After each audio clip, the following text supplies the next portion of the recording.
दोस्तों नमस्कार। Colonel Ajay CEO Ajay astro money group first global astro finance digital channel से आपसे मुखातिब होता हूं। आज 20 अक्टूबर सन 2023।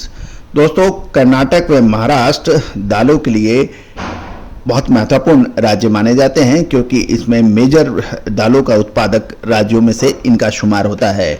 फसल और मौसम रिपोर्ट कर्नाटक और महाराष्ट्र के लिए विशेषकर अरहर यानी तुअर प्रमुख उत्पादक जिलों के बारे में हम आप तक प्रस्तुत कर रहे हैं।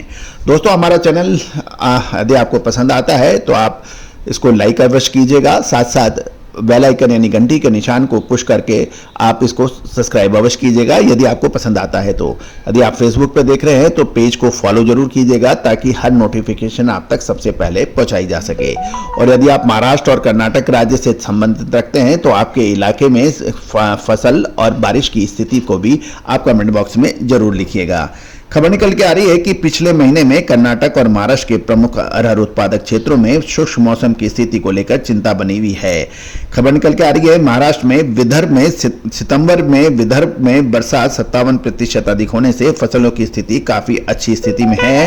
साथ साथ मराठवाड़ा को देखें महाराष्ट्र में तो अगस्त में बारिश की कमी और सितंबर में औसत से अधिक बरसात यानी अगस्त में तो आपको याद होगा कि हमने लगातार अपडेट दिए थे कि अगस्त के अंदर बरसात कम हो रही है और सितंबर में बरसात अच्छी होगी और बरसात के अंदर औसत से अधिक 20% बरसात मराठवाड़ा में दर्ज हुई और बरसात के बाद इस क्षेत्र में फसल की बढ़ोतरी के लिए और ज्यादा बरसात की आवश्यकता थी। ऐसे कुल मिलाकर महाराष्ट्र में अरहर की फसलों के लिए अलग अलग तस्वीरें बनी हुई है और अरहर का उत्पादन औसत से खासकर दालों में महाराष्ट्र का राज्य का जो अग्रिम अनुमान आया है उसके मुताबिक औसत 5 सालों के मुकाबले 35% से कम दलहन का उत्पादन है। इसके ऊपर हमारा एक पूरा एपिसोड है, उसको भी आप देखना बिल्कुल ना भूलें। दोस्तों, अब कर्नाटक राज्य की चर्चा कर लेते हैं। कर्नाटक राज्य के अंदर गुलबर्गा, यादगीर और बीदर जैसे जिलों में अच्छी बरसात हुई है जिससे फसल की स्थिति काफ़ी अच्छी बताई जा रही है। कर्नाटक में जो परेशानी और चिंता के क्षेत्र हैं वो विजयपुर, रायचूर में सितंबर महीने में लगभग सामान्य की तुलना में 5 से 6% के साथ ही अगस्त महीने में बारिश की भारी कमी 72% कम थी। इसके कारण फसल की स्थिति काफ़ी अच्छी नहीं है। हाल में ही औस गिरने के कारण मौसम में बदलाव से रात ठंडी होने लगी है जो कि फसल में बढ़ोतरी के लिए सहायता कर सकती है। हालांकि फसल की संभावनाओं को और बेहतर बनाने के लिए उत्तरी कर्नाटक और मराठवाड़ा के अरहर उत्पादक क्षेत्रों के लिए बारिश का होना महत्वपूर्ण है।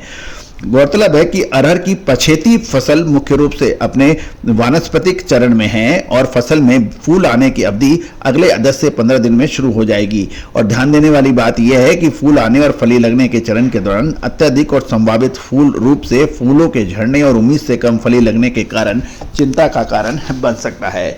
लेकिन कुल मिला के कर्नाटक और महाराष्ट्र में दलहन की फसलों की स्थिति संतोषजनक नहीं कही जा सकती।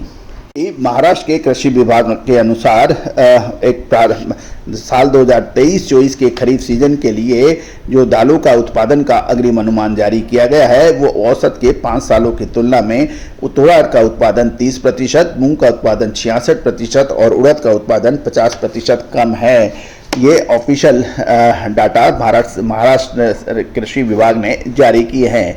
तो दोस्तों, कुल मिला के अक्टूबर महीना और नवंबर महीना दालों के लिए महत्वपूर्ण साबित हो सकता है।